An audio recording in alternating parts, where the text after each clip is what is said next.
الله من الشيطان الرجيم. بسم الله الرحمن الرحيم. الحمد لله رب العالمين، والصلاة والسلام على سيد المرسلين وعلى آله وصحبه أجمعين. رب اشرح لي صدري ويسر لي أمري واحلل عقدة من لساني يفقه قولي. Subhanaka la ilma lana illa ma 'allamtana innaka antal alimul hakim. Wala haula wala quwwata illa billahil aliyyil azim. Kitab Hidayatus Sibyan, muka surat 15, baris yang ke-15 daripada atas. Baris yang ke-15 daripada atas. Qala al-muallifu rahimahullahu ta'ala wa nafa'ana bi'ulumihi amin.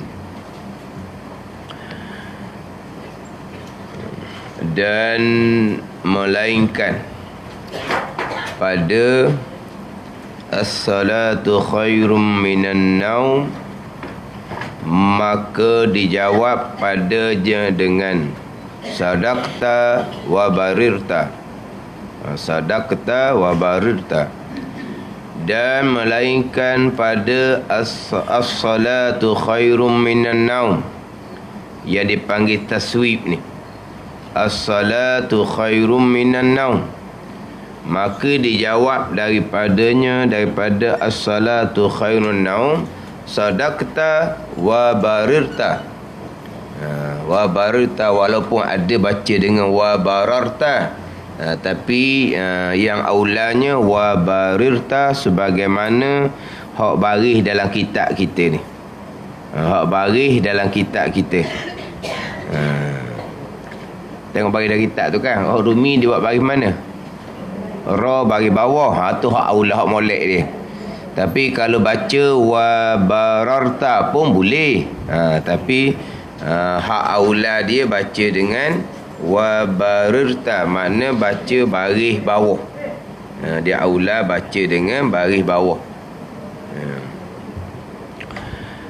Dan melainkan pada as-salatu khairun minan naum, yang mana terdahulu sunat bagi orang yang mendengar bang dan qomat menjawab sebagaimana seperti barang yang berkata oleh orang bang, oleh orang yang qomat. Jawab samalah. Kalau kata Allahu Akbar, jawab pun Allahu Akbar. Kalau kata asyhadu an la ilaha illallah, jawab pun asyhadu an la ilaha illallah. Melainkan yang terdahulunya ketika hayya 'alas salah, hayya 'alal falah, jawabnya dengan la haula wala quwwata illa billahil aliyyil azim. Tu hak tak sama. Ni hak tak sama juga ni, hak ketika as-salatu khairum minan naum. Tu dia panggil taswib tu. As-salatu khairum minan naum, maka dijawab daripadanya dengan sadaqta wa barirta, mana benar engkau. Betul. Wa barirta, kebajikan engkau. Tu. Sadaqta, betul lah. As-salatu khairum minan naum. Betul. Tapi tarik selimut dulu. No. Jawab sadaqta, kemudian tarik selimut. Jawab betul sudahlah. Betul lah, as-salatu khairum minan naum. Kemudian betul saja je. Lepas betul tu kau tarik selimut semula. Tarik selimut semula. Dia as-salatu khairum minan naum ni, sembahyang lebih baik daripada tidur ni. Orang dak cerita dah waktunya. Dak cerita dah. Sebab apa? Sebab semayang dengan tidur. Ada boleh buat banding? Semayang dengan tidur. Tiba-tiba Tok Bila sembahyang lebih baik daripada tidur. Semayang lebih baik daripada tidur. Antara sembahyang dengan tidur tak boleh nak banding-banding dah. Semayang nak banding dengan tidur. Dah kata semayang lebih baik dia tidur tu, maknanya semayang lebih baik dia tidur. Hak tidur, hak tak bangun semayang lalu tu, bukan hak cerita hak bab tidur ni semayang juga, tapi semayang tu lambat. Tidur dulu, sambung dulu. Dia antara semayang dengan tidurnya nawak adu warna. Nak adu warna antara sembahyang dengan tidur tak boleh nak adu. Tapi nak ceritanya, kalau sembahyang segera lebih baik daripada tidur kemudian sembahyang tu lewat. Gitulah. Sembahyang tu lewat. Sembahyang tapi tidur dulu. Pada ni. Sebab siapa dah nak beza? Sebab sekarang sembahyang ibadah, tidur tu adah. Jadi nak buat banding warna dua tu. Sebab tidur tu adah. Cuma nak kata di sininya, kalau nak banding boleh juga tidur tu hilang adah. Tapi boleh jadi ibadah juga. Sebab apa? Sebab tidur kita tu jalan kepada sehat. Sehat boleh buat ibadat. Pada ni. Jadi ibadat jugalah. Tapi hak asalnya adalah hak asalnya adalah adah je lah. Hak asalnya. Tapi boleh jadi ibadah jugalah. Boleh jadi ibadah juga apabila tidur tu menjadi wasilah. Jadi tangga jalan kepada beribadah kepada Allah Subhanahu wa ta'ala. Dan terkadang tidur tu ibadah juga. Contohnya nak meninggalkan maksiat. Orang ramai-ramai nak pergi tidur Berapa? Duduk lama-lama mengumpat. Baik pergi tidur. Kenapa tidur ni? Macam mengantuk. Tak mengantuk, baik tidur daripada dengar orang mengumpat. Jadi tidur tu wasilah kepada meninggalkan maksiat. Wasilah pada meninggalkan maksiat ataupun jadi ibadah juga. Tapi kalau tidur tu wasilah, tangga jalan kepada nak buat maksiat, maksiatlah juganya. Siang hari ni kena tidur cukup, biar malamnya tidak mengantuk. Sebab apa? Sebab nak naik curi rumah orang. Tidur tu berdosa dah. Tidur tu dosa dah sebab menjadi wasilah kepada buat maksiat. Ana sembahyang lebih baik daripada tidur. Bangun sembahyang segera. Walaupun tidur tu adah boleh jadi ibadah, tapi kalau tidur memang bangun, tapi sembahyang pun jadi kemudian. Jadi sembahyang segera tu lebih baik tu daripada sembahyangnya kemudian tidur dulu. Tapi kalau tidur tu sampai ke dak sembahyang subuh, tu tak ada cerita lebih baik dah lah tu. Tu derhaka terus dah tunya. Bukan lebih tak baik. Tak ada dah lah, memang tu tak cerita dah tunya. Takkan pula semayang lebih baik daripada tidur hak tak semayang. Ada cerita hak tak semayang ni. Ada cerita. Bila ada. Jadi apabila bila kata as-salatu khairun naum, sunat kita jawab sadaqta wa barirta. Bararta, kebajikan. Dia kebajikan. Dia ni barra yabiru birran. Tu barra yabiru birran. Tu tu panggil apa ni? Panggil turut perintah tu kebajikan lah tu. Ada ni. Dia kita biasa dengar ayat kan. Zaharul fasadu fil barri wal bahri bima kasabat aydin nas. Wa ta'awanu 'alal wa ta'awanu 'alal birri wat taqwa wa la ta'awanu 'alal ismi wal 'udwan. Dah, tu biasa dengar ayat tu. Wa ta'awanu 'alal birri zaharal fasadu fil barri. Tu bagi bawah. Wa ta'awanu 'alal birri, bagi bawah. Zaharal fasadu fil barri, bagi atas. Di birri, kebajikan. Wa ta'awanu 'alal birri wat taqwa, bertolong-menolong atas kebajikan dan ketakwaan. Zaharal fasadu fil barri wal bahri, telah zahir kerosakan di daratan dan di lautan. Jadi barung tu daratan, birung tu kebajikan. Kalau kata burung, gandung. Pada ni.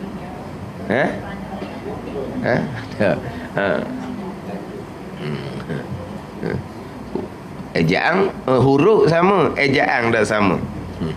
Birun, barra ya biru, wabarirta, dan kebajikan oleh engkau. Dan kebajikan oleh engkau.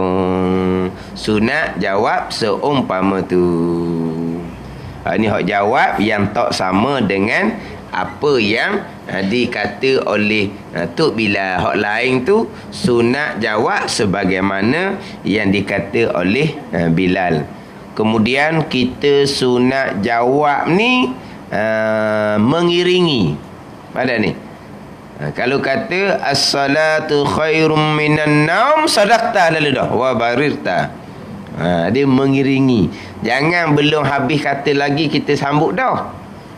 Biar habis siap-siap, barulah kita mula jawab. Kalau macam Allahu Akbar, Allahu Akbar, Allahu Akbar, Allahu Akbar, kita jawab. Asyhadu an la ilaha illallah, terjawab lalu. Sunat seumpama tu. Sunat seumpama tu kita jawab mengiringi. Kita jawab mengiringi. Hak Tok Bilal kata mengiringi hak orang hak qomat kata. Saudara kata benarlah engkau. Benar engkau. Wa barita, dan kebajikan engkau. Harumi tak ubah makna. Ada. Baris dia ubah. Maknanya tak ubah.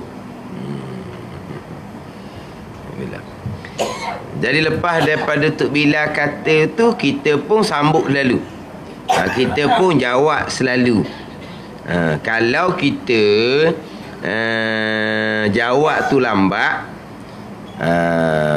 bolehlah sunat, pahala sunat jawab, tapi tak aulalah, tak afdal. Pada ni. Dia selesai je Tok Bilal kata, kita jawab lalu. Selesai je tukang qomat kata, kita jawab lalu.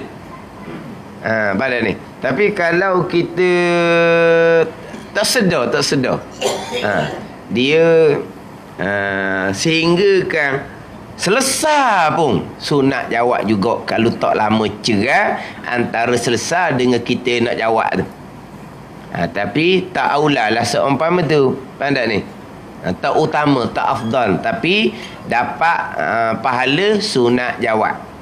Walaupun kita ni duduk-duduk bukan dalam tandah ni. Kalau dalam tandah, memanglah disunatkan kita jawab selepas kita keluar. Keluar kita jawab semua daripada awal sampai ke akhir. Ada ni. Semua daripada awal sampai ke akhir. Kita jawab kemudian. Keluar daripada tandah. Jangan sebut kata bilik air. Bilik air itu hammam, bilik mandi. Tandas, keluar daripada tandas, jawab. Tapi Tok Bilal siap dah, selesai dah bang. Kita jawab daripada hak mula-mula. Allahu Akbar, Allahu Akbar, Allahu Akbar, Allahu Akbar. Asyhadu an la ilaha illallah, asyhadu an la ilaha illallah, asyhadu anna Muhammadar Rasulullah. Jawab habislah. Lepas tu baru kita berdoa. Pada ni. Mana sunat, tapi kalaulah hak duduk dalam tandah tu sakit perut, keluar lambat, ada sunat lah. Dia kira daripada selesai bang dengan kita mula jawab tu, jangan cerah lama sangat, jangan pisah lama sangat. Kalau sekejap-sekejap, sunat lagi jawab. Sekejap, sunat lagi jawab. Ada ni. Sama juga kita dalam semayang. Orang pang, kita beri salam, kita jawab lah. Kita jawab daripada awal. Sunat belakang tu. Tapi yang aula, yang afdalnya, kita jawab apabila selesai satu-satu kalimah.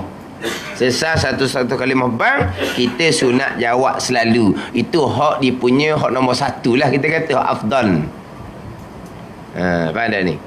Bukan makna Allah saning kita dak perasan sana, ataupun mula-mula tu bila bang tu kita dalam semayang, lepas beri salam baru kita jawab hak mana, hak selepas daripada kita salam hak tu bila kata apa dak, kita sunat jawab daripada hak awal lagi.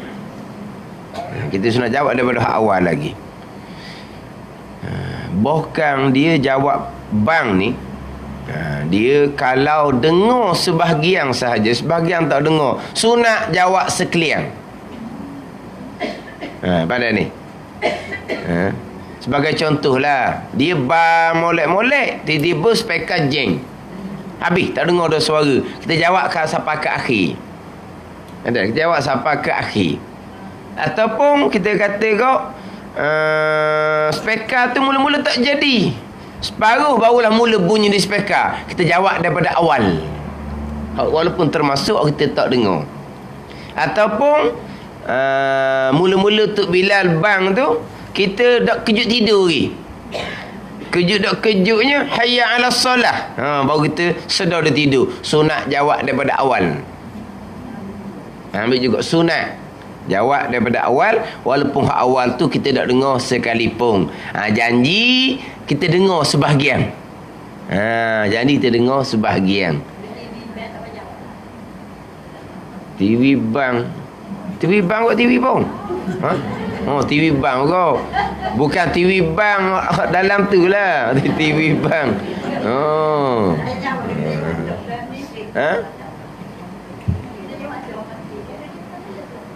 Dia jawab dah masjid. Masjid pula bukan sekali. Hari masjid lain pula bang. Hari masjid lain pula bang. Jawab perhabis lah. Sunat jawab ke semua. Walaupun kita sudah dah semayang. Dah jawab lah. Kita sudah dah semayang, kita siap dah semayang isyak contohnya, masjid itu habis kuliah lambat, dia baru bang, sunat jawab pula. Sekurang-kurangnya kalau pertama tak jawab makruh, kalau kemudian tak jawab tak makruh, tapi sunat belaka jawab. Sunat belaka jawab. Jangan doh-doh tu malah je nampak jawab dah sekali kan, sunat jawab belaka. Jawab dah sekali, hak lain malah jawab kita senang. Sunat jawab belaka, walaupun kita semayang siap-siap dah, baru dia bang isyak sebab dia program dia lambat habis, sunat jawab pula tu. TV tak apalah jawab pun. TV tu tukang bang tu mati dah tahunya. Itu hanya rakaman je. Bukan bang sungguh tu rakaman je.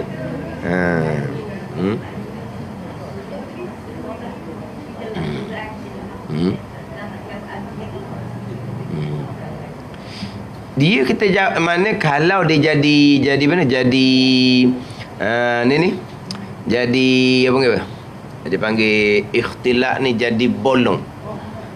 Bila jadi bolong, suara tu jadi bolong sebab ada hak awal, ada tengah, ada awal ada tengah. Atau khilaf ulama lah, ada setengah mengatakan tak sunat dah jawab, ada setengah mengatakan jawab juga sekali.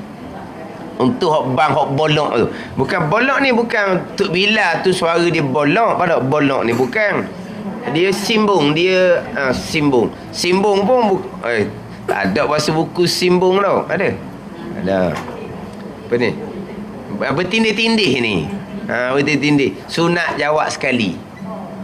Pada ni kalau dia jadi macam bertindih-tindih, tapi dia setengah pandangan bila jadi ikhtilaf, jadi ni jadi tindih gitu, tak sunat jawab. Tak sunat jawab. Ada ni. Sebab sekarang ni ialah speaker masing-masing kuat. Ni kuat. Tapi kadang-kadang kalau masjid tu waktu dia memang tepat sungguh kalau masjid, sebab dia ada Tok Bilal yang dilantik. Tapi kalau hak surau ni dia, yelah, surau ni dia sukarela. Jadi kadang-kadang surau ni orang sudah semayang baru dia bang subuh. Baru dia bang subuh, kata lewatnya lah. Bukan hak tak sah ni. Hak tak sah tu mazhab Hanafi. Memang dia main subuh lewat, tapi dia bang sama macam kita. Hak tak sah mazhab Hanafi, walaupun dia sunat sampai subuh tu lewat, tapi dia tetap bang macam kita juga. Cuma dia komat tu lambat. Macam cik cerita kata surah jetih tu lah. Gitulah surah jetih, surah kat Bala Polis tu. Memang dia lambat komat situ. Mana kalau bang subuh di Kampung Raja tu, boleh lagi semai subuh berjemaah di surau hak dekat Bala Polis di Jertih. Kalau kita nak naik jambatan nak pergi pada luar tu kan, sebelah kiri sebelum sungai tu perasan tak? Kalau kita naik ke atas kan, kita tengok kiri nampak ada Bala Polis, boleh ada surau tepi tu. Orang surau tak sah tu. Maknanya dia bang macam kita, dia tak ada bang lewat. Dia maknanya bang macam kita, cuma dia semayang tu lambat. Dia semayang tu lambat. Sebab dia mazhab Hanafi ni, dia disunatkan semua pada waktu isfar.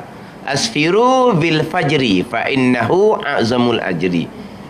Isfar ni kalau kita kata waktu cerah tanah. Jadi asfiru bil fajri, sembahyang fajar ni, sembahyang subuh ni biar di waktu cerah tanah. Sebab apa? Waktu lebih besar pahala. Ada hadis asfiru bil fajri. Sembahyang waktu isfar lah dengan bil fajri, dengan sembahyang subuh. Bil fajri ni fajar ni sembahyang subuh lah. Pada ni sembahyang fajar, sembahyang fajar tu sembahyang subuh lah.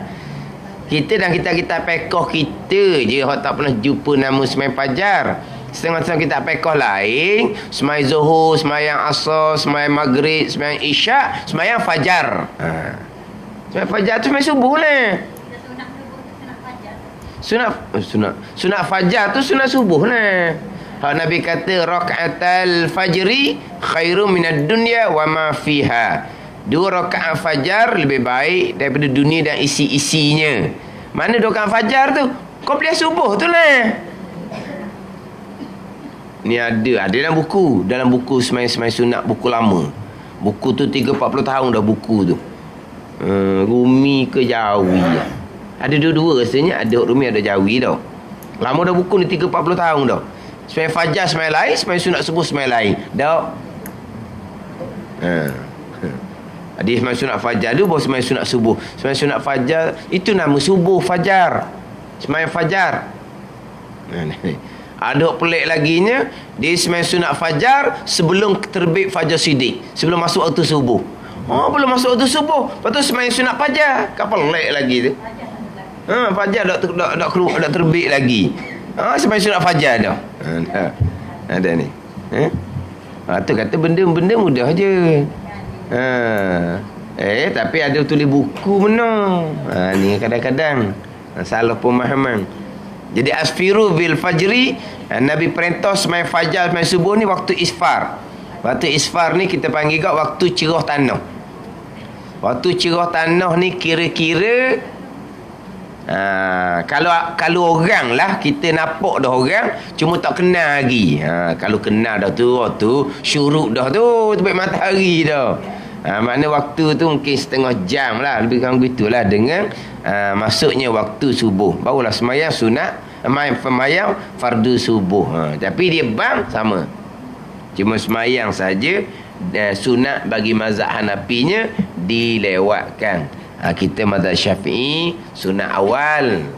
Tetapi Nabi suruh pisahkan antara azan dan iqamah sekira-kira terhasil kita panggil orang.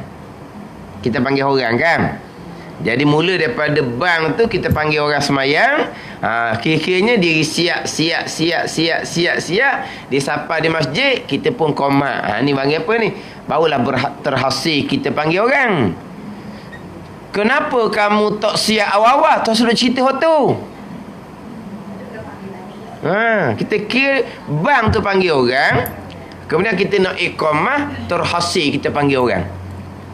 Terhasil maksud kita panggil orang supaya datang berjemaah di masjid surau. Orang pun sedang siap di mari masjid surau. Jadi kalau subuh ni orang baru bangun, kena beri masa sikit lah, sekujang ke 20 minit ke. Gitulah.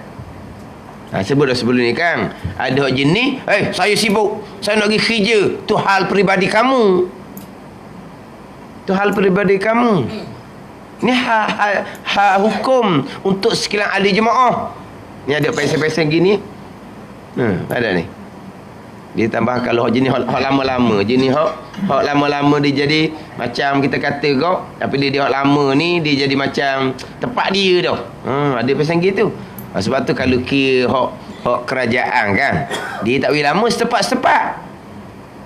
Dan lama setepak-sepak tu kau, dia buat jadi milik dia. Ada ni. Lepas tu kadang Imam Bilal, dia pindah. Sebab apa? Bila dah hidup situ lama 10 tahun, 20 tahun, dia buat milik dia masjid.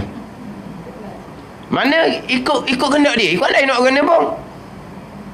Orang tak puas hati pun, orang jadi tak kenal, orang pergi main lain pun sudah. Ni pun orang Lepas tu kadang-kadang dia kalau dia kerajaan, duduk, lepas tu dia pun pindah. Mana tak sempat dia nak tubuhkan dia macam tempat dia situ. Ada ni. Lepas tu kadang-kadang hak qarinahnya mai daripada orang seumpama ni lah. Orang hak duduk situ lama-lama jadi imam, jadi Bilal, dia buat ikut kehendak dia. Payah. Lepas tu dulu-dulu dalam mesyuarat masjid, Imam Bilal tak babik. Kalau dulu-dulu. Sekarang ni imam dilantik jugalah sebagai jawatan, apa tak tahulah. Dulu tak ada. Imam Bilal, imam sendiri pun hanya menuruti keputusan dalam mesyuarat. Yang mesyuarat tu imam tak masuk. Memang dia betulkan tu imam je. Untuk mengatur masjid ada tangan kuasa. Sebab bila tu imam duduk dalam mesyuarat, tu imam kata gitu, orang lain malu mata apa. Dah tu imam tu orang lama, tua pula, beken pula. Akhirnya tu imam kita cadang, ramai-ramai ni cadang pasal lain. Dah tu imam dia kata gitu, dia kerah pula. Jadi orang lain pun kesok belaka. Dah kesok. Kesok macam kura tu lah. Kura. Tak kenal pula kura kan. Kura hak dia kesok tu lah, telok kepala dia, masuk kepala dia.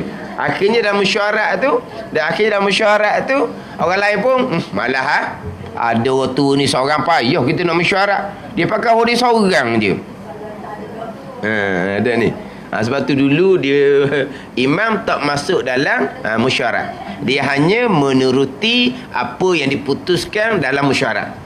Dia tak boleh babik. Sebab jadi apabila dia kata tu, jadi payah sikit orang nak petikar lah. Sama tak ada dia kalau jenis-jenis hok dengar kata orang ni ada pesen gitu. Tambahan pula kalau di tempat tu dia ada jasa juga. Ni daripada masjid lama ni jadi masjid baru ni, siapa yang usahakan ni? Saya lah ni. Tu naik pejabat. Dia buat macam milik dia. Ni payah. Lepas tu masjid tu makmur ke tak? Tak. Orang tak kenal ke dia, tak makmur. Makmur tak makmur tak kira. Ni tak tahulah. Kalau pesen gini, dia buat jadi hak dia. Tak. Dia kena balik pada hukum. Kita nak atur apa semua daripada hukum.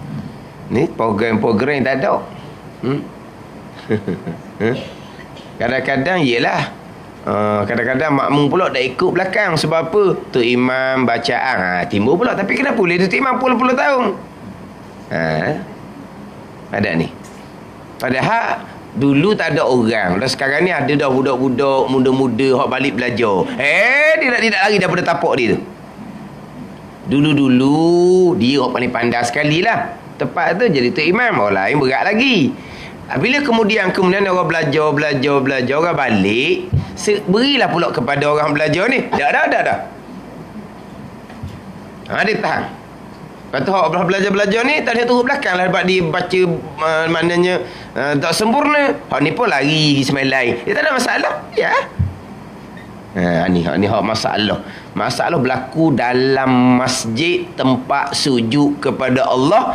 Ni ada golongan yang seumpama ni. Masjid tak patutnya berlaku perkara yang seumpama tu. Tempat sujud masjid ni kan. Dah, kalau ada orang muda-muda yang belajar agama balik do kampung, dah kita orang tua dah, kita pun dulu ni sebab tak ada orang lain, kita pun berundur lah. Beri ke budak-budak muda kita pula hak balik belajar duk pondok ke apa ke, beri ke mereka lah pula. Dah. Dia pegang. Dia macam hak dia.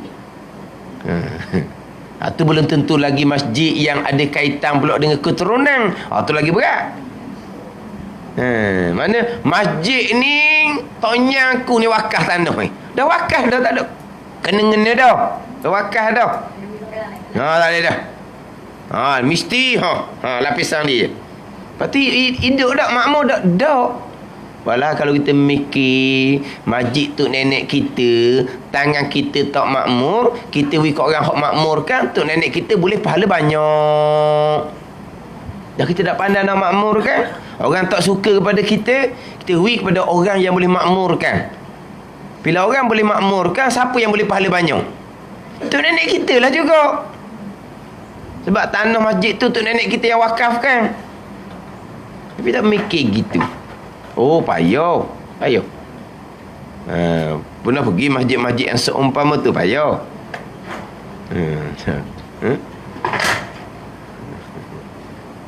Program tak mau buat. Nak buat program, pesan lalu dah. Nak buat program boleh. Awak keluar duit poket awak sendiri. Tak mau keluar duit masjid. Ini nak sipang duit masjid. Ini nak sipang. Ada ni. Dia sepatutnya kata masjid mana-mana tulis molek, duit banyak mana ada. Kita pula kalau tengok duit tu banyak dah, duduk sumbang buat apa lagi, kita cari tempat-tempat orang tak ada duit. Tu dia tak mau pakai duit tu, dia nak sipang buat macam duit dia. Ada ni, kita nak sumbang mana masjid yang mana duit tu kodoh-kodoh ada, berjalan semua. Kita wui semua. Beri dia pun perak ratus ribu jadi beri. Jangan beri. Sebab apa? Tak mau guna. Baik kita pergi hantar tempat orang nak guna pakai. Dah kita derma kita untuk orang simpan ke untuk orang guna pakai?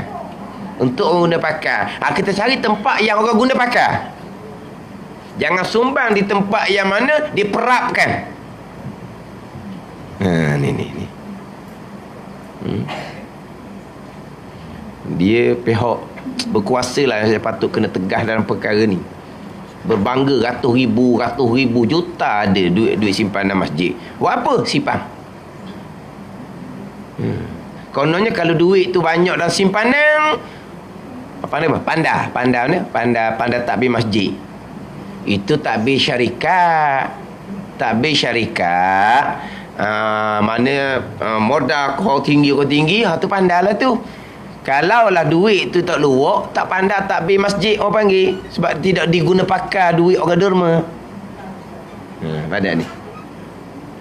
Ni tu tadi masalah tadilah. Masalah hak lama-lama duk pegang. Dengan imamnya, dengan bilanya, hak tu payah sikitlah. Jadi akhir kadang-kadang cerita-cerita bab semayang ni. Kata tunggulah masa sedikit. Dah. Saya sibuk. Dia pakai dia. Orang lain pun dakwah ni kata apa dah dia duduk situ semua. Jadi masjid tempat ibadah, akhirnya masjid di tempat berkelahi. Masjid tempat berkelahi. Dah sungguh bermasam muka sama-sama orang tua. Tak boleh duduk sebelah menyebelah.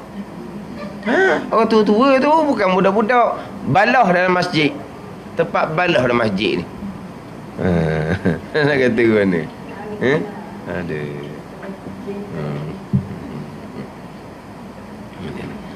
Jadi hak Nabi katanya antara azan dengan iqamah pisahkan sampai biar terhasil kita panggil. Dia biasa kalau subuh, kalau zuhur ni orang tidur. Di waktu qailulah tu. Zuhur pun kadang-kadang setengah tempat dia lama kat zuhur. Kalau macam kita ni lain, kita ni duduk bandar, orang nak kerja balik ke tempat kerja. Tu cerita lain pula.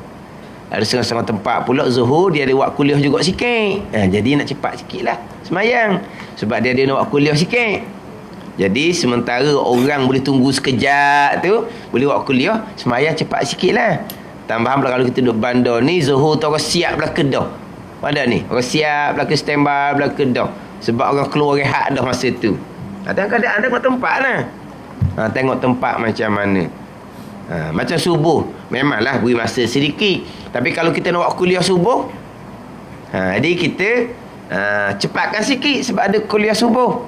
Mana kena pandai-pandai letak lah.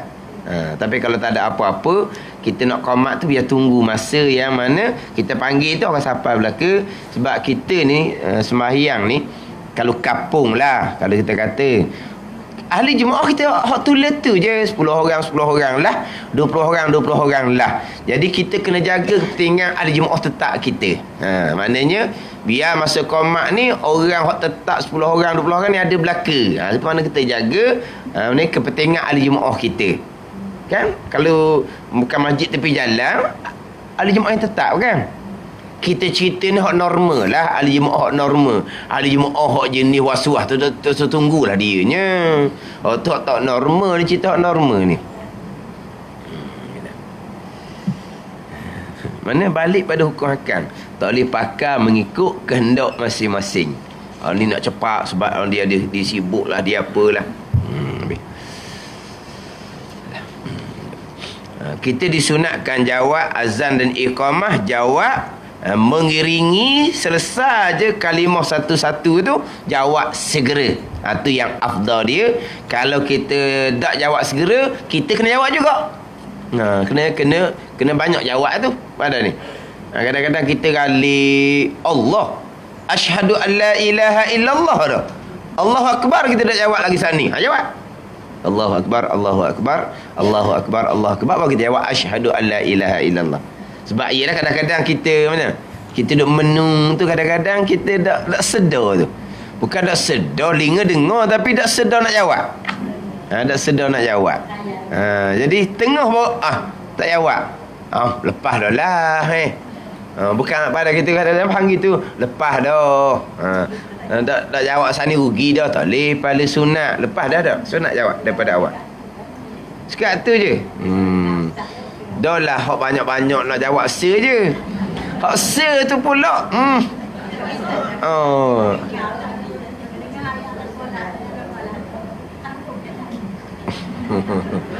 Dah lah nak jawab se je. Separuh pula.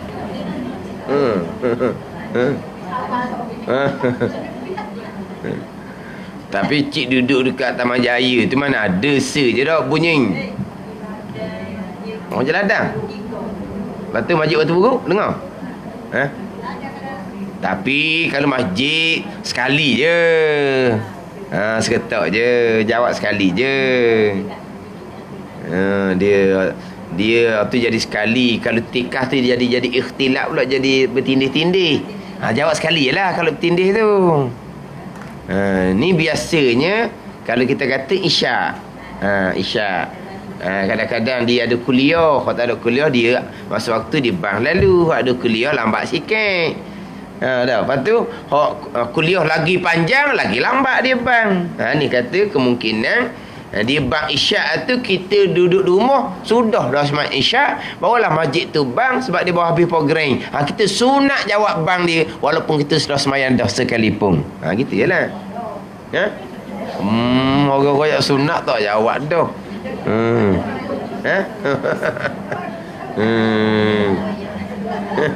Tak jawab dah. Tak lah jawab lah, Allah lah, tak tahu rugi tak jawab. Dah kita jawab bang ni bukan khas semayang tak semayang. Sebab orang hit nipah pun jawab bang juga. Dia semayang ke tak?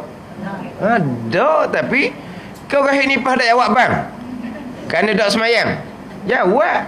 Dan sekarang ni kita sudah dah semayang, orang baru bang, Jawab bang bukan kerana kita nak semayang, kita sudah dah semayang.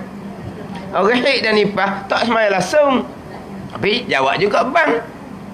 Ada ni. Tak kait dengan kita semayang tak semayang. Walaupun kita sudah dah semayang, pada orang bang, kita pun jawab. Boleh sunat kita jawab, boleh pahala. Jadi hak tu jawab apa sudah dah. Lepas tu jawab apa? Aku tak semayang haid nifas gitu. Haid nifas tak main teru. Dia bukan orang haid nifas langsung tak semayang. Tapi jawab juga bang. Bukan tak jawab.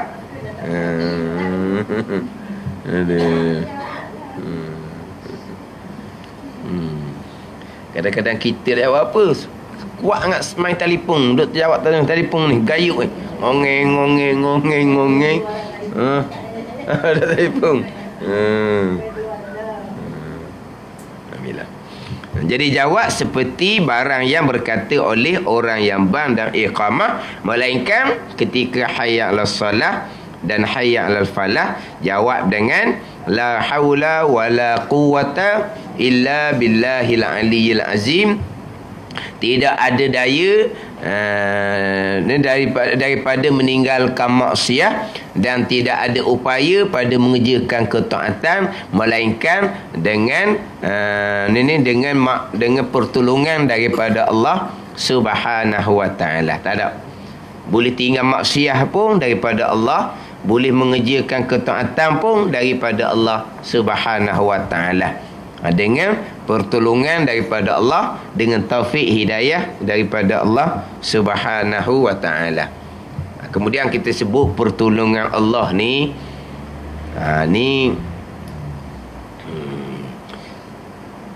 kita biasa sebut dengan izin Allah, dengan pertolongan Allah. Dengan izin Allah, dengan pertolongan Allah ni qada qadar lah belaka. Ni dengan izin Allah, comel ayat. Tiba-tiba bukan Allah yang buat. Allah mengizinkan, Allah membenarkan, Allah membiarkan, Allah tak ganggu apa yang kita buat. Kikot tu. Tu terpesong gitu. Dia buat macam kita kan. Dengan izin. Kita tak buat, kita izin. Anak kita pergi ke mana-mana dengan izin. Saya izin. Tapi ayah mak tak buat, tak pergi izin. Tak, bukan maksud izin tu gitu. Izin Allah ni qada-qadar lah. Dengan pertolongan Allah ni, jangan kita buat sama dengan pertolongan sama kita. Tanpa pertolongan dia memang tak siap. Tanpa pertolongan dia memang tak boleh nak angkat berat sangat. Jadi sudah siap kerja ni kerana dia tolong. Boleh angkat barang berat ni kerana dia tolong angkat. Hak ni kerjasama. Pandai ni. Kalau dia tak mari tolong, tak siap kerja sebab banyak dia tolong, siap kerja cepat sikit tapi sama-sama buat. Kerjasama bukan? Makna kalau barang tu berat, kalau seorang kita tak boleh nak angkat tapi dia tolong, kita boleh angkat. Makna apa ni? Sama-sama angkat. Dengan pertolongan Allah ni bukan kerjasama gitu. Ada ni. Dengan pertolongan Allah, dengan qada Allah lah. Bukan tolong maknanya separuh-separuh bukan ni.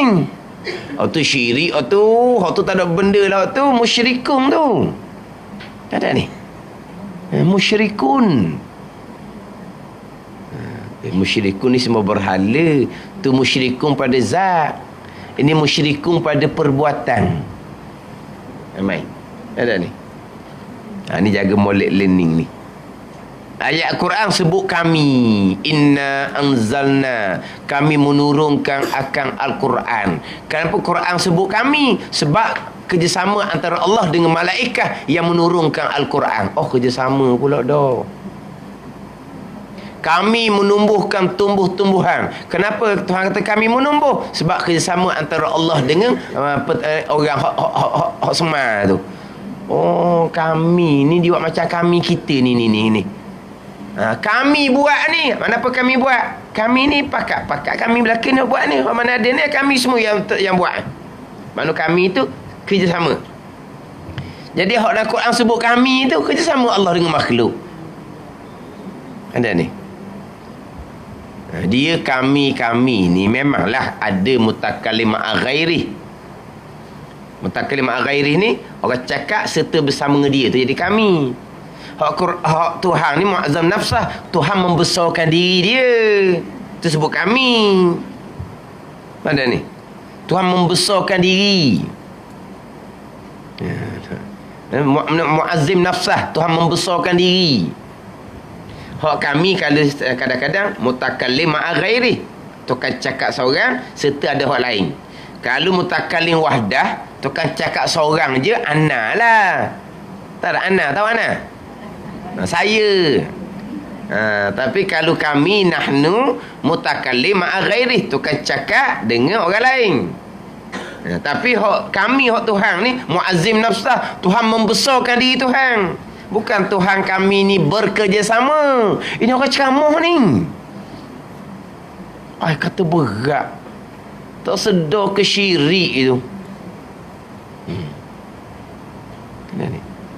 Tu timbul izin tu. Bukan Tuhan, tapi Tuhan membenarkan, Tuhan membiarkan.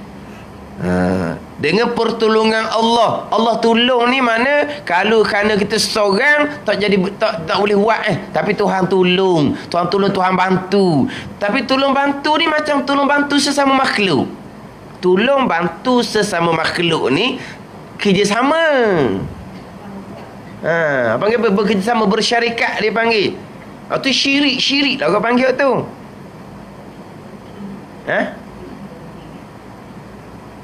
Dengan pemberian apa tu?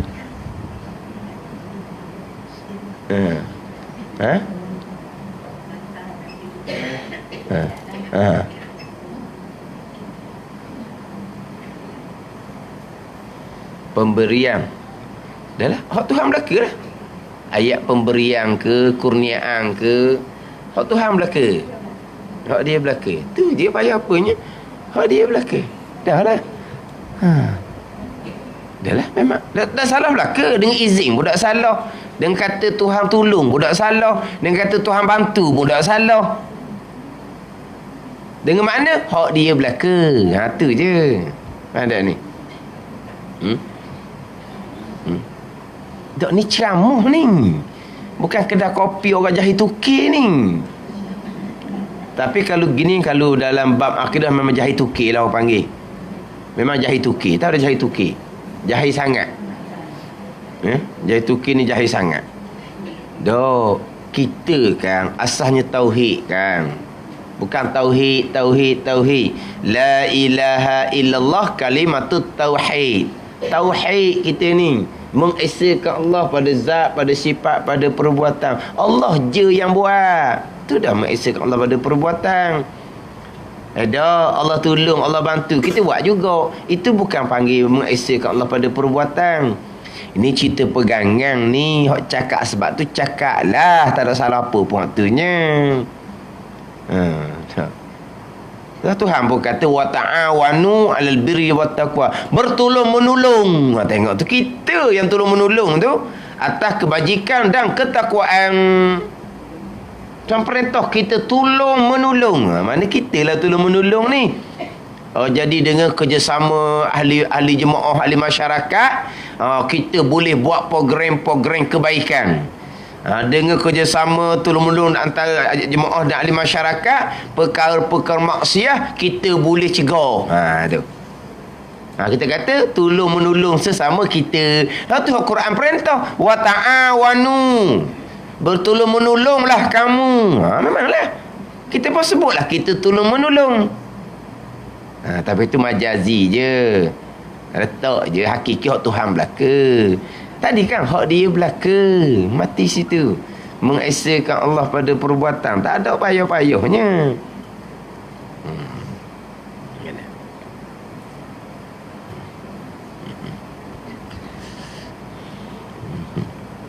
Semalam di Masjid Abidin cerita bab ahli sunnah, qadariyah, jabariyah. Cerita bab ilmu tasawuf, ilmu yang ketiga, ni ibadah batin. Pergi kepada cerita bab redha dengan qada, pada cerita bab qada je. Duk cerita sama-sama dah habis je kelas ustaz. Orang tu lah ustaz. Masuk bab qada mabuk selalu dia kata. Dia kata dia mabuk. Tu padahal Masjid Putih tu setahun 4 bulan ulang benda sama je. Tapi semalam tu pula kali sudah mai isyap salam ustaz. Ustaz kena ulang lagi ustaz. Kena ulang lagi pasal setahun 4 bulan dah. Marah dia orang dah ni.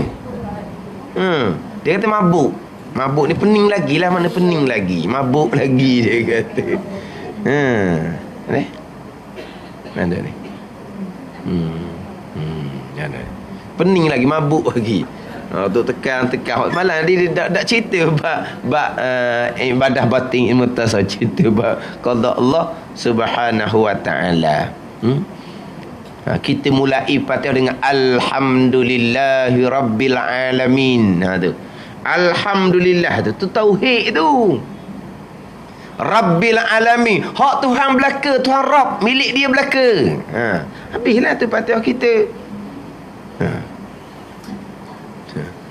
Kalau pula kita, kalau dalam kitab-kitab lah, ni tak adalah hadis ni. Kenapa dimulai dengan Bismillahirrahmanirrahim dengan huruf B? Kenapa? Ni yang panggil ilmu yang dakik, yang tak ada ni. Ni kita boleh ambil faham gitu je lah. So apa dimulakan dengan B? Yang di antaranya kan nak mengingati bahawa kita pernah berjanji dengan Allah dengan bala di alam zuriat. Ni alastu bi rabbikum qalu bala syahidna tu. Jadi B juga tu bala. Dimulakan dengan bismillah, dengan B. Satu lagi dia kata kenapa mula dengan B? Kita nak mengingati bahawa semua Tuhan belaka. Bi kana makana wa bi yakunu ma yakunu. Dengan akulah akan ada barang yang telah ada, barang telah ada, dan dengan akulah Allah Taala kata akan ada barang yang akan ada. Sebab apa? Hak telah ada, hak akan ada, hak Tuhan belaka. Hati ya? Bi kana makana wa bi yakunu ma yakun. Dengan akulah Tuhan kata telah ada barang yang telah ada, dan lagi akan ada barang yang lagi akan ada. Hak Tuhan belaka. Tu je. Cuma kita nak jaga tundur Jabariyah tidak berpegang langsung. Hamba ada pilihan dan perbuatan, tapi walaupun berpegang hamba ada pilihan dan perbuatan, pilihan perbuatan pun hak dia juga. Ada ni. Tapi orang hak learning, dia punya ada orang ceramahnya, hak tu tak ada sunnah tu dia Jabariyah. Ada sunnah tu dia Jabariyah. Dah ahli sunnah mana? Kau daerah tu ahli sunnah. Tuan letak upaya di kita, upaya kita yang buat pula. Atau ahli sunnah dia kata. Hak Qadariyah tu dia kata ahli sunnah tu kata kena ngaji molek kita. Ni tukar-tukar ceramah ni, tukar orang-orang ada nama belaka ni. Doktor bidang agama. Kalau sebut nama kejut orang ni. Ada.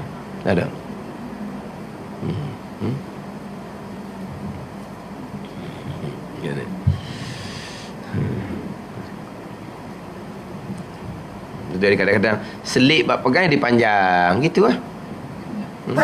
Dah setahun 4 bulan tu di Masjid Abidin tu dia ulang. Orang agama ni yang ni cerita segelintir ni lah. Kok siapa maklumatnya? Ya pun tidak, tidak pun tidak. Tidak ya kan? Tanya mana ustaz? Ustaz orang ngajar Masjid Abidin tu. Tak kata apa? Ya tak. Dia kata tidak pun tak. Kenapa dia tak kata tidak? Wallahualam. Kenapa dia tak kata? Salah tu. Kata tidak. Kalau gitulah akidah kita. Ya orang panggil. Ni ya pun tidak, tidak pun tidak. Tak kata apa.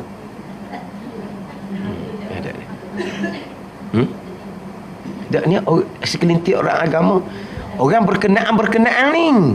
Sebab bila timbul masa di Masjid Putih tu, qada tu, ni ramai orang hak kejut. Qada jahat pun kejut. Itu usaha Tuhan pun kejut ni. Bila dia kejut, dia pergi cari orang lain. Tu timbul isunya. Dia kejut ni, maknanya memang dia tak pegang tu. Dia tak pegang. Pegangan dia macam mana, dak usul lah. Jadi bila dia kejut, dia kena tanyalah ustaz lain pula. Ya pun tidak, tidak pun tidak. Ada ni. Ni. Wallahu a'lam. Potong kata Pak Ustaz pas tahun 4 bulan. Oh tak tahu masalah.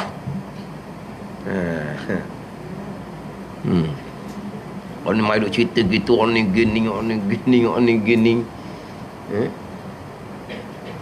Tak tahulah kalau kata salah pun tidak royak, tak tahulah. Tapi tak ada kata salah, tapi tak kata ya. Tu masalah. Tak kata ya. Tak, kita bab pekoh tak berani juga. Walaupun perkara tu tak pernah dengar hukum gitu. Nantilah saya tengok dalam kitab, takut ada pandangan-pandangan. Kalau pekoh tak berani juga nak kata mengaruk tu salah. Jangan cepat pekoh ni. Kemungkinan kita tak pernah jumpa. Tapi kalau tauhid ni satu jalan je. Tambahan pula kita ahli sunnah qadar jabar ni benda hak kita duk sebut sama. Tapi masalahnya dia tukar. Ahli sunnah dia kata Jabariyah. Hak qadar dia kata ahli sunnah. Ni. Tukar. Dan orang hak Jabariyah pula dia kata dia ahli sunnah. Tak ada, kita Tuhan belaka. Tu lakung. Buang di pegangan istiusul tu Jabariyah. Tu hak dia ngaji kita hakikah. Dengan guru yang tidak berguru, kita hakikah cerita makam syuhur, bukan cerita bab pegangan. Cerita lain tu. Itu cerita makam aulia, kita cerita bab pegangan syariat. Ada ni. Tak nak beza antara pegangan dengan ingatan. Ingatan tu kurniaan.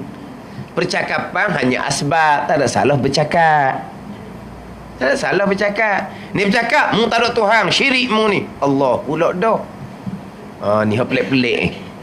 Cakap udah leh. Cakap obat ke siap lalu.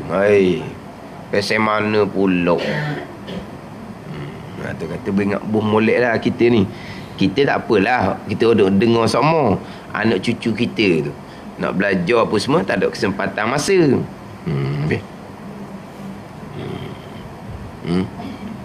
Memang hakikinya la haula wala quwata illa billahil aliyyil azim. Tapi kalau jumpa dengan orang hok ada asah, Allah sedaplah. Jumpa tu sukalah. Ustaz saya juga, saya memang duk pegang gitu dah daripada ayah lagi dak ajar gitu. Ya kejutnya apa? Ngaji tak sekolah agama pun duk ngaji Amerika. Tapi saya duk pegang gitulah, ayah saya duk oyak budak lagi. Dia pula pelik pula. Dah apa dah? Dah gitulah orang ni. Gitulah sebab awak pegang gitu. Dah orang tak pegang, memang jadi satu masalah. Dia pelik pula jadi isu.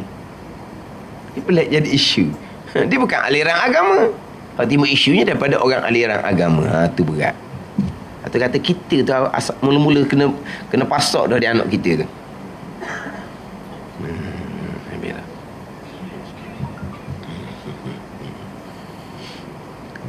Cuma sekarang ni di Masjid Abidin tu kira macam nak cerita capu belaka, nak cerita tauhid sama, nak cerita fiqh, nak cerita tasawuf. Hak pada dia tu, hak Masjid Putih tu. Hak petang Ahad tu kira nak cerita fiqh. Dia bawa rakaman le ni, hak untuk tauhid. Untuk pagi Jumaat pukul 10 pagi. Setengah jam je, tak apalah, setengah jam pun tak apalah. Tapi buat rakaman. Bukan live, rakaman. Lebih senang juga rakaman sebab kita boleh hentikan, kita suruh DJ tanya pula, kita sambung pula, senang gitu. Kalau salah ayat potong-potong kita memula semula rakaman. Senang gitu. Pukul 10 sampai 10.30 pagi Jumaat. Tu nak cerita bab tauhid tapi tak baca kitab. Dia Terengganu lah. Sama macam petang hak tu lah. Tak baca kitab, tapi ambil tajuk mengikut kitab Faridatul Faraid. Ambil tajuk situ. Tapi tak baca kitab Faridah. Dah baca. Ambil tajuk. Mana kalau kata sifat tu wujud kidam bakar tu, nafsiyah salbiyah dak sebut dah sebut nafsiyah salbiyah tu biar tak apa tu. Mana kita ambil poin-poin asas je. Tak. Kalau panjang mukhalafatuhu ta'ala lil hawadith, akidah salafnya macam mana, akidah khalafnya macam mana. Kalau ayat-ayat mutasyabihah, kita sebut ayat mutasyabihah, apa pun kita dah tahu. Ayat mutasyabihah, ayat yang maksudnya tak jelas, kesamar-samar. Yang mana maksud zahir ke, maksud zahir ni ke, jadi Allah jadi serupa makhluk. Istiwa alal arsy contohnya. Istiwa alal arsy. Istiwa ada makna duduk, julus. Ada makna istiqrar ni, istiqrar menetap. Ni menetap ni. Punggung atas kursi tu istiwa dia panggil. Tapi istiwa banyak makna, bukan duduk saja. Jadi apa maksud makna istiwa di situ? Ulama salaf, ulama dahulu serah makna kepada Allah. Ulama kemudian letak makna yang selayaknya Allah menguasai arash. Situ je. Orang sekarang Allah duduk atas arash. Itulah salaf dia kata. Oh, kata pula dah. Dia terpesong, dia gelar dia salaf. Macam tadilah. Dia Qadariyah, dia kata dia ahli sunnah. Dia Jabariyah, dia kata dia ahli sunnah. Hak ni dia terpesong tapi dia kata dia salaf. Quran kata Allah duduk kan? Allah duduk lah. Kita pun kalau cakap peseng kampung, Quran kata duduk. Lah, ada Quran bahasa Melayu. Dak, Quran kata istawa alal arsy. Berapa istawa tak makna duduk saja. Ada belah makna. Yang kamu bermakna duduk tu pandai-pandai pula kamunya. Tapi dia kata Quran kata, ni, apa ni? Duduk yang selayaknya lah. Dia kira tu. Bukan duduk macam kita. Ayat kata tangan, ayat kata muka, ayat kata mata, kaki. Tuhan ada tangan, Tuhan ada mata, Tuhan ada muka, Tuhan ada kaki. Tapi tak samalah macam tangan kita. Tak samalah dengan muka kita. Ayat Quran belaka tu, yadullah bal yadahu, bukan dua tangan Allah. Tu. Tu kena ngaji molek lah tu. Bi'ayunina, dengan mata kami. Allah ada mata juga. Jadi apa kita? Okey, terpesong ni, Tuhan ada tangan, Tuhan ada muka, Tuhan ada mata. Tapi hak selayak dengan Tuhan lah, takkan macam muka kita pula dah.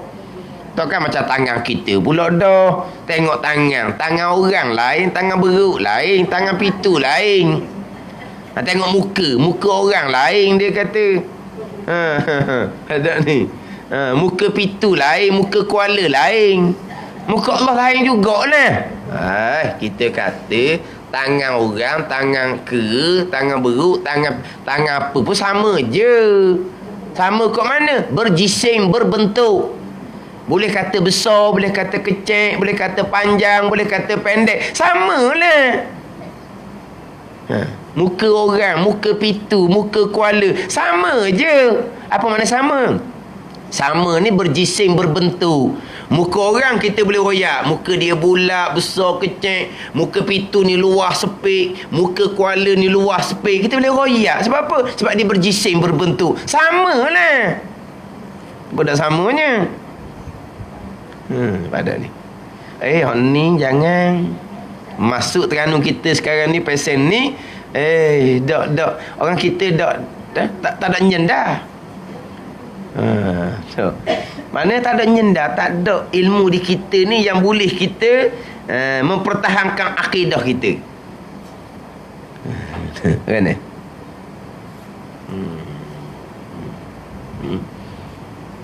Dia ayat kesamaran dengan tempat ni bukan arah je. Wa huwallahu fis samawati wa fil ard. Dan Allah di langit dan di bumi. Di bumi dan bumi mana pula? Kau nak pakai zahir. Wa huwa ma'akum. Allah bersama dengan kamu. Bersama. Kalau pakai zahir di bumi. wa huwa aqrabu minkum min hablil warid. Allah hampir dengan kamu. Allah hampir. Hampir di mana kalau pakai zahir?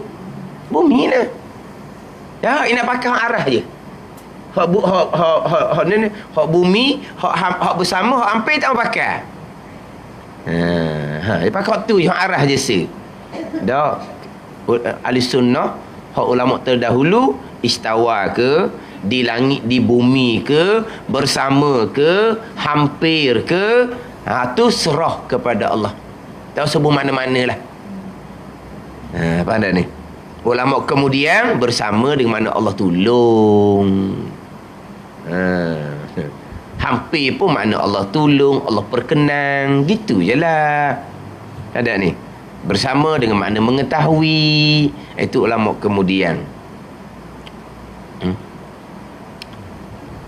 Dia Terengganu tauliah sedap sangat Terengganu ni. Syarat yang pertama, tidak mengajar dan tidak menyebar ajaran yang bertentangan dengan ahli sunnah wal jamaah.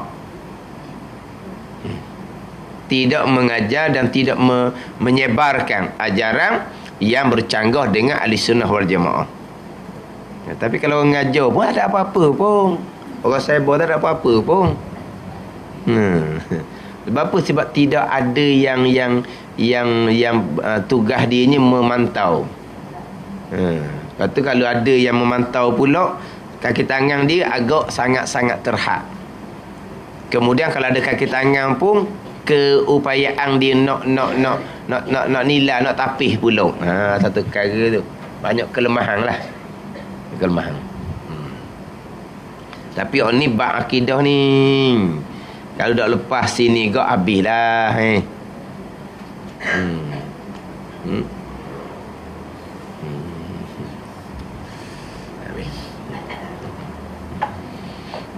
Kita warna kita dia tu sebiang ni tauhid selesai dah. Panjang dah cerita hak bab qada apa semua tu. Kita ngaji fiqh, ngaji tasawuf, kalau tauhid tak lulus tak ada guna. Sebab itu ilmu yang pertama pada ni. Tak boleh cerita pun tak apalah, janji untuk pegangan kita. Kalau dengar orang ajak salah tu, kita sedar lalu dah. Walaupun nampak orang ni orang hebat, nama masyhur, ramai orang turut, kita dah. Siapa dia pun, dia ajar tu salah. Itu nak duduk tak tu. Jangan pula kita ngaji pasal lain akidah, dia ajar pasal lain, dah dia orang masyhur, takkan salah pula. Ramai ribu-ribu orang ikut dia. Betul hak dia bakal pakai hak dia pula. Punah kita kalau gitu. Tu kalau bab tauhid. Kalau bab fiqh, Allah dia ngajar tak pernah dengar pun hukum gitu. Aku nak tanya pula ada pandangan mana. Fiqh jangan duk cepat nak kata salah. Kalau fiqh ni banyak pandangan. Tapi setakat saya mengaji, begini. Dah diajar salah ke tak? Tanya takut ada pandangan lain ke? Mana? Tak boleh nak cepat kita nak tolak, tak boleh. Tapi setakat saya belajar. Tak ada dengar lagi hak gitu. Kalau tauhid tak boleh, tauhid kena jelas. Hak sebenar dengan tak sebenar tu memang kena jelas molek. Jadi ketika hayya 'alas salah hayya 'alal falah, jawab dengan la haula wala quwata illa billahil aliyil azim. Ketika as-salatu khairum minan naum, jawab dengan sadaqta wa barirta. Lepas tu selagi dan melainkan pada lafaz qad qamatis salah, dijawab daripada dengan aqamahallahu wa adamaha madamatis samatu wal ard wa ja'alani min salihi ahliha. Tu yang ketiga tu hak tak sama antara orang yang iqamah dengan kita orang yang menjawab. Orang iqamah kata qad qamatis salah, kita jawab dengan aqamahallahu wa adamaha madamatis samawati wal ard. Telah memfardukan oleh Allah akan sembahyang dan kekal sembahyang selama mana kekal langit dan bumi. Selagi tak kiamat, selagi itulah kekalnya kewajipan sembahyang. Kalau kita kata kau selagi kekal langit dan bumi dengan bahawa selagi tak kiamat lah. Ke mana? Selagi tak kiamat, kewajipan sembahyang kekal. Wa ja'alani min salihi ahliha, dan mudah-mudahan menjadi adalah akan aku daripada orang yang salihi ahliha, orang yang soleh ni. Soleh ni yang baiklah, soleh. Ahliha, bagi ahli sembahyang. Habis. Itu doa ketika qad qamatis salah. Dan tatkala selesai orang yang bang dan qomat daripada bangnya dan qomatnya, kita habis dah. Dan tatkala selesai orang yang bang dan qomat daripada bangnya dan qomatnya, dan orang yang selesai daripada jawabnya, maka sunatlah bagi sekalian mereka itu, orang bang, orang qomat, orang hok jawab, membaca doa ini: Allahumma rabba hazi da'wati tammati wassalatil qa'imah ati sayyidana Muhammadanil wasilata wal fadilata wasyarafa waddatal aliyatar rafi'ah. Muhammadanil wasilata, tahu dah? Ada nun tanwin di situ tu. Wa ba'ashul maqamal mahmud alladhi wa'atta. Kalau tak ada alif lam, wa ba'ashu maqaman mahmudanil ladzi wa'ata. Maqaman mahmudan alladzi wa'ata. Mahmudanil ladzi wa'ata. Kalau tidak ada alif lam ditanwin. Sini ada alif lam. Wa ba'ashul maqamal mahmudal ladzi wa'ata innaka la tukhliful mi'ad. Apa terjemahan dia? Hok dalam TV radio terjemah dah. Dah. Bukan ada terjemah dalam TV radio. Ada terjemah. Ambil situlah. Ambil situlah. Sebab dia pun terjemah dah dalam TV, dalam radio. Cuma sining ni dia tak datangkan, disunatkan selawat sebelum daripada kita baca doa ni. Sebelum baca doa ni, mazhab Syafi'i, mazhab Hambali sunat selawat dulu, barulah kita baca doa ni. Pada ni sebut dah terdahulu, orang bang, orang qomat, la ilaha illallah, tak sunat tambah Muhammadur Rasulullah dengan perlahan. Kita yang tukang jawab ni pun samalah. Tok bila tukang qomat kata la ilaha illallah, kita pun jawab la ilaha illallah, tak sunat tambah Muhammadur Rasulullah. Tiap-tiap yang mana tak sunat tambah Muhammad Rasulullah dengan lidah, sunat ingat di hati Muhammadur Rasulullah, ingat di hati, bukan jawab dengan lidah. Jawab lidah, jawab. Kalau orang bang, orang qomat, dia hanya Allahu Akbar, Allahu Akbar, la ilaha illallah, tak sunat mereka tambah Muhammadur Rasulullah. Kadang-kadang kita dengar di speaker ditambah Muhammadur Rasulullah, tak sunat. Yang sunatnya berselawat sekali, barulah baca doa. Berselawat dulu. Tapi berselawatnya tinggal orang kita sekarang. Hok ada selawatnya dalam radio Aikim. Pasal tak dia Aikim? Dia Aikim apabila selesai bang, hok tukang doa tu dia berselawat dulu. Hok tukang doa tu dia berselawat dulu, barulah dia baca doa. Pasal tak? Dalam dia Aikim. Dan TV tak ada. Dan dia Aikim. Dia Aikim, dia bang Zuhur contohnya. Habis dia ada selawat. Lepas tu barulah dia baca doa ni. Ada ni, baru baca doa selepas azan dan doa selepas iqamah. Maknanya kita kena apa ni? Kena selawat dululah. Jangan lupa tu. Cuma dalam terjemahan tu macam jawab ni, dalam terjemahan ati sayyidana Muhammadanil wasilah. Wasilah ni darjah yang tinggi dalam syurga. Tu wasilah, darjah yang tinggi di dalam syurga. Satu laginya wa ba'ashul maqamal mahmudanil wa ba'ashul maqamal mahmudal ladzi wa'ata. Dan bangkit olehmu ya Allah akan Nabi sallallahu akan maqamal mahmud. Maqam yang terpuji di sini adalah asy-syafa'atul uzma. Maqam yang mahmud adalah Asy-syafa'atul uzma fi fasil qada yaumal qiyamah.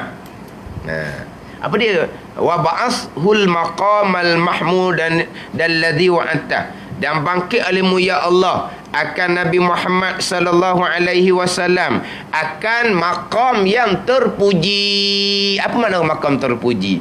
Asy-syafa'atul uzma. Syafaah besar di padang mahsyar untuk fi fasil qada, nak menceraikan hukum. Sekarang ni lama di mahsyar, akhirnya orang kafir, orang-orang fasik ni tak tahan dah. Jadi mereka kira Tuhan kira lah. Kalau kata kena pergi ke api neraka pun, api neraka lah sanggup dah. Walaha mahsyar dengan neraka ni berat neraka lagi. Tapi tak tahan dah mahsyar, biarlah neraka pun. Ginilah Allah susahnya hidup atas dunia. Biar mati ya. Mati barzah. Tak ada bekal. Hidup susahnya dia pun bunuh diri. Siaplah di barzah pula. Lepas tu seksa dia barzah. Bilalah nak kiamat bangkit semula. Tak ada tahan dah barzah ni. Kiamat bangkit semula, mahsyar berat daripada barzah lagi. Lebih lama daripada barzah lagi.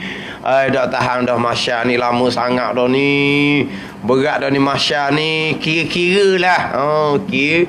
Neraka berat dia mahsyar dan lebih lama daripada mahsyar lagi. Dia kau lama kau berat, kau lama kau berat. Pada ni. Ketulah Tuhan ilhamkan pada puak kafir, puak fasik ni pergi cari Nabi ya. Cari Nabi seorang Nabi Adam, nafsi diri aku. Akhir sampailah pada Nabi sallallahu alaihi wasallam. Antara satu Nabi nak boleh kejumpa 1000 tahun pula dah. Siapa di Nabi kita? Analaha, akulah yang memiliki syafaah ni. Ni maqam yang terpuji ni. Nabi pun sujud kepada Allah. Kemudian Allah Ta'ala berperintah Nabi angkat kepala daripada sujud. Kemudian Nabi pun Tuhan pun suruh Nabi kita minta. Nabi pun minta supaya dibicarakan. Ni dia panggil apa? Syafaah yang besar, pertolongan yang besar. Syafaah kecil banyak lah. Syafaah kecil ni Nabi kita ada, Nabi lain pun ada, orang mati syahid pun ada, orang soleh-soleh pun ada, guru-guru pun ada. Itu syafaat kecil.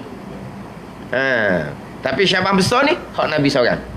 Syafaat kecil itu syurga rendah, Nabi akak jadi tinggi sikit. Itu dia kata syafaat kecilnya. Kalau kata timbang nampaknya sama berat, Nabi berat belah kanan syurga. Timbang berat nerakanya. Kalau kira kepada salam, neraka tu lama. Syafaat Nabi jadi ringan sikit. Tak lama sangat di neraka. Tu syafaat kecil dia panggil. Ya, termasuk syafaat daripada anak yang mati belum baligh. Tu syafaat kecil. Adapun maqam terpuji ni, syafaat besar hanya milik Nabi sallallahu alaihi wasallam. Jadi wasilah darajah yang tinggi dalam syurga, maqam yang terpuji adalah asy-syafa'atul uzma. Ada asy-syafa'atul kubra. Dia bagi syafaat besar pada menceraikan hukum. Bila babun fi arkanis salah, barulah masuk kepada rukun sembahyang. Hak terdahulunya bicara berkaitan dengan syarat sembahyang, termasuk bicara bab taharah. Wallahu a'lam.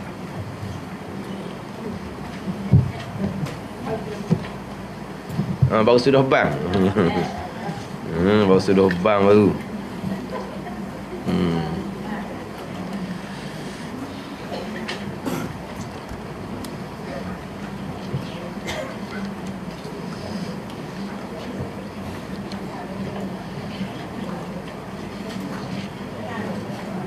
Apa sejuk tak ke? Sejuk tak? Saya dah kena akaun tu, akaun atas kepala. Dia tak boleh slow ke? Tak ada tu.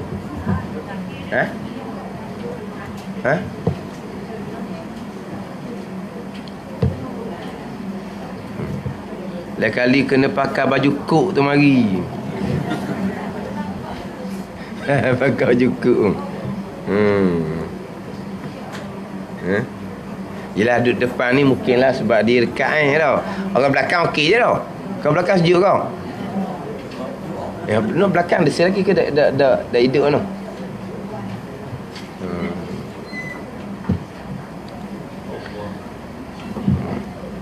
Ni kita 20 sifat hati yang keji dan terpuji, muka surat 23. Qala al-muallifu rahimahullahu ta'ala wa nafa'ana bi'ulumihi amin. Loba makanan ataupun dikata sini lahap. Lahap makanan. Lahap. Apa lahap tu adalah tersebut dah. Oh ni pelahap sungguh ni. Ni lahap. Lahap makanan. Araknya syarahut ta'am. Ini sifat kecelaan. Syarahut ta'am ni kalau dalam kitab Pendapat Bagati dia cemuh dengan sangat loba atas makanan. Hati ni bicara hati. Hati ni cerita ingat hang makan je. Ni pada ni. Ni loba, hati sangat loba kepada makanan. Loba makanan. Macam contoh orang kafir tu kan. Orang kafir ni fikiran dia makan je. Hidup dia untuk makan. Kita ni makan untuk hidup buat ibadat. Mereka hidup untuk makan. Kita makan kerana nak hidup, nak buat amal ibadah kepada Allah Subhanahu wa taala. Lain. Lepas tu kita tengok orang kafir makan ni kita pelik. Allah dia makan begitu benar. Ni ada ni. Kan kita makan ni ala kadar je kan. Tak juga. Tapi ni cerita bak hati ni, bak hati. Kemudian hati ni zahir pas keluar gitu je lah. Ada ni hati ni zahir pas keluar. Dia mana-mana mikir hang makan dia. Mikir hang makan. Ada ni. Ni. Loba makanan adalah antara punca segala kejahatan. Kerana perut itu tempat keluar segala keluar bagi segala keinginan. Daripada perut terjadi keinginan faras dan membawakan loba harta. Dari inginkan harta membawa pada inginkan kemegahan. Kerana dengan kemegahan senang mendapat harta. Dari situlah terbit pula sifat riak, takabur, dengki dan berseteru. Dia asalnya loba atas makanan ni menjadi punca kejahatan. Kenapa? Kerana apabila loba atas makanan, kija hang makan je. Jadi perut ni dia apabila sihat makan ni, keinginan dia kuat. Jadi apabila keinginan kuat, terjadilah pula keinginan faras. Pada ni. Sebab tu kalau orang yang macam contoh kita biasa dengar orang duk ceramah tu kan, orang yang tak boleh tak ada kemampuan nak berkahwin disuruh puasa. Sebab apa? Inilah makan ni. Pada ni. Daripada makan ni dia membangkitkan kepada keinginan, pergi pada keinginan faras. Kemudian orang yang loba atas makanan ni dia bawa pada loba kepada harta. Sebab kita nak loba atas makanan, nak makan ni dia kena ada regu. Ada harta. Kalau tak ada regu, tak ada harta, tengok saja je lah. Maka daripada loba kepada makanan ni dia pergi kepada bawa dia loba akan harta. Kemudian daripada inginkan harta ni bawa pada pula inginkan kemegahan. Nak dapat harta payah. Jadi nak dapat harta ni dia kena ada kemegahan, kena ada pangkat, kena ada kedudukan. Maka loba pula kepada pangkat, kedudukan dan kemegahan. Kerana dengan kemegahan senang mendapat harta. Ada ni. Ni dijakit belakang ni. Dia berpindah satu sifat kecelaan. Ini loba akan harta, satu sifat kecelaan. Loba tomok akan kemegahan, itu satu sifat kecelaan. Pada ni. Sebab Kalau tidak ada kemegahan, harta payah nak dapat. Kalau harta tak ada, kita nak memenuhi keinginan nafsu kita kepada makanan tak capai. Pada ni. Jadi orang loba atas makan kira makan ni, harta yang diloba tu tidak kira dah halal haram. Oh, kalau mereka main kira hukum halal haram, tak makan lah kita. Tengok. Tak makan. Lepas tu nak kira hukum makan ni. Sebab tu orang loba pada makan ni, dia tak ada hukum. Dia tak ada hukum. Janji boleh je. Janji boleh je.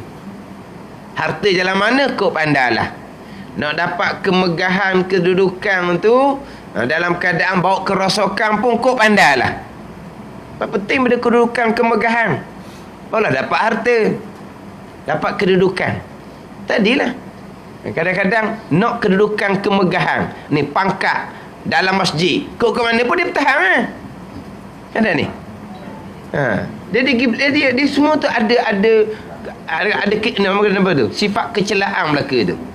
Sebab apa kita nak duduk atas daripada orang? Kita siapa dulu? Kita dulu orang berpangkat. Dulu aku berpangkat. Sekarang ni ada masjid pun saya nak pangkat, nak kedudukan juga.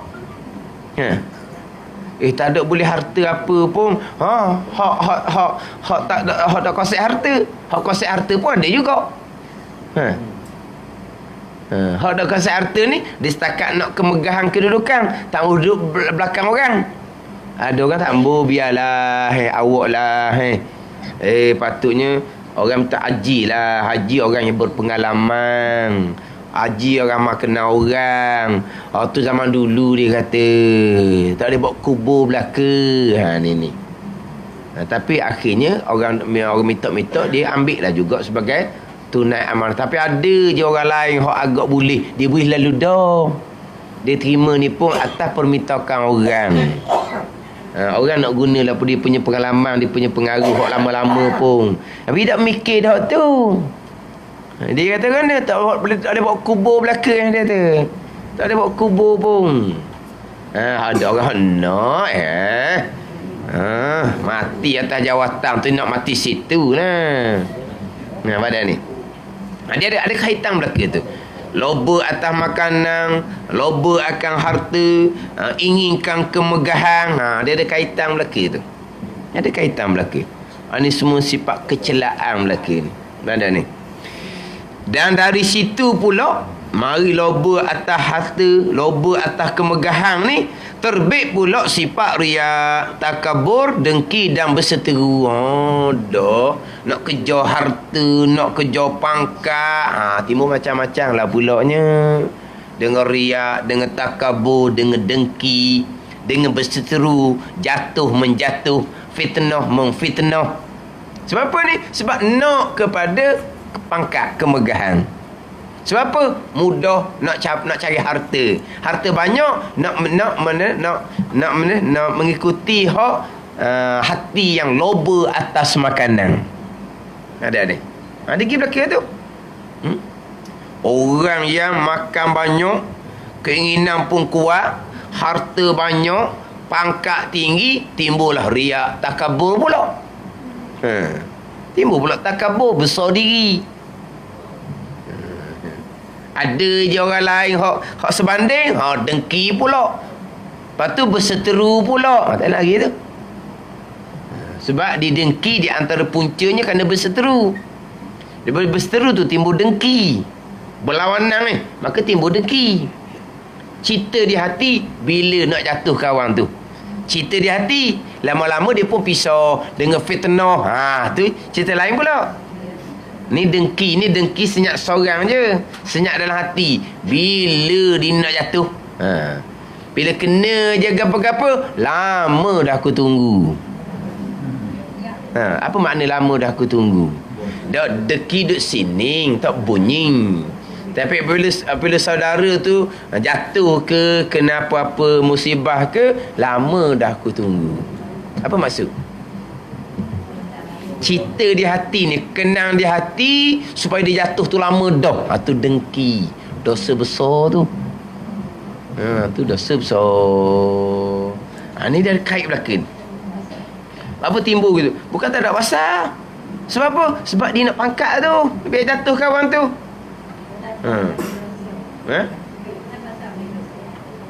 Bukan setakat dengki ni berdosa besar. Dengki ni akan memakan pahala kebajikan kita. Nabi kata seperti api makan kayu api yang kering. Tengok pula. Kan ni. Sebab apa timbul dengki? Sebab tidak reda dengan qada Allah. Dia dapat ketinggian, kesenangan. Qada Allah ujian kepada dia. Kita tak dapat qada dia tu, alhamdulillah dah. Sebab kita kalau dapat tinggi, kita dah tahan ujian. Sudahlah, kita terima. Tadilah sementara. Tadi bawa kubur belaka. Tapi kalau orang hok jenis pesen ni, kalau boleh bawa masuk dalam kubur, dia kata. Oh, kalau boleh. Kata tak boleh bawa masuk dalam kubur belaka. Kalau boleh nak masuk dalam kubur. Kalau boleh. Boleh nak masuk dalam kubur. Kalau harta, duit, boleh masuk dalam kubur. Duit Cina tu lah. Banyak mana. Masuk dalam kubur duit Cina. Tak boleh masuk duit sebenar, gali dia orang pula. Masuk duit sungguh, tak ada siapa semalaman gali dia orang. Masuk duit Cina banyak. Anak sangat. Gitu lah. Kita kata tak boleh bawa masuk dalam kubur belaka. Tak. Kalau boleh masuk dalam kubur, dia kata. Ni. Mengapa ni lekat-lekat sangat-sangat.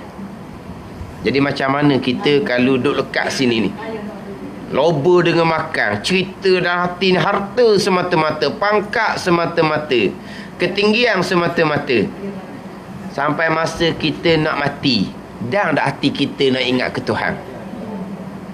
Sebab hak kita nak tinggal ni, duduk sini ni, hak kita nak pergi ni, bekalan tak banyak. Jadi kita ni pergi, kalau orang kata kau, kalau cerita macam biasa tu saya sebut kau, cerita gi macam budak kena tarik ke mak ayah. Kau tak mau gi. Apa ni? Apa ke? Kau tak mau gi, mak ayah suruh gi tu nah. Apa panggil tarik? Apa panggil apa? Dak dia ada tarik tu panggil apa? Erik lah ada perkataan dia tu. Kejong tu tahu. Erik tu, erik desar tu lah. Apa? So. Mana erik desar tu, mana tak ambuh gi. Macam kita lah. Kalau hati tu penuh di sini dunia, Israel mari nak tarik gi pada alam barzah. Nak gi, tak ambuh gi. Israel tarik juga. Hati ke tarik gini lah. Dan tak kita nak ingat kepada Allah Subhanahu Wa Ta'ala. Dan nak tinggal benda di sini. Bayangkan. Bukan ada tak ada masalah. Tapi kita jangan duduk sini.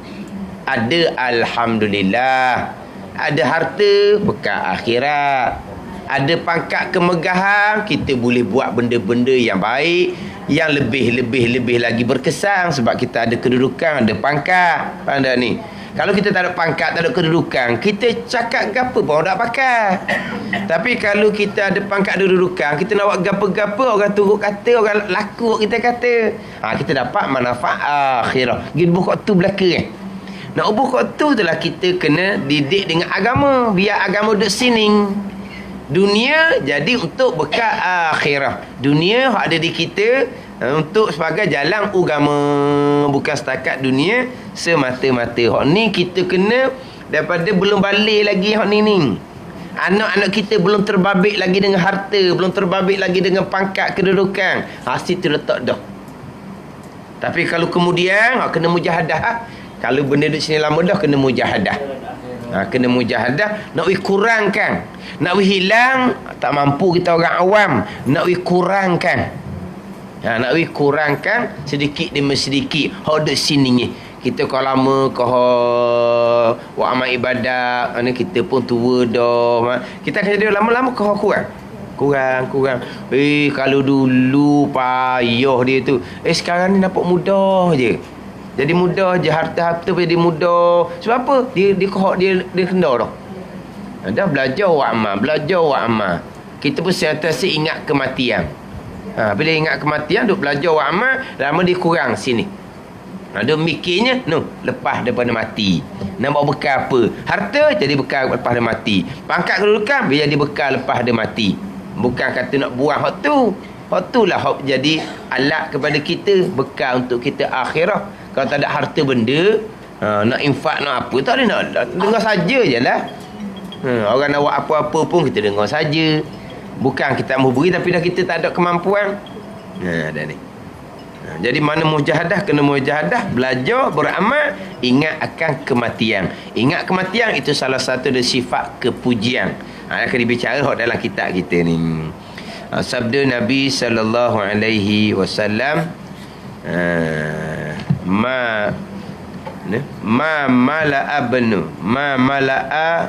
adamiyun wi'an syarran min batni bihasbi ibni adama aklatun yuqimna sulbahu.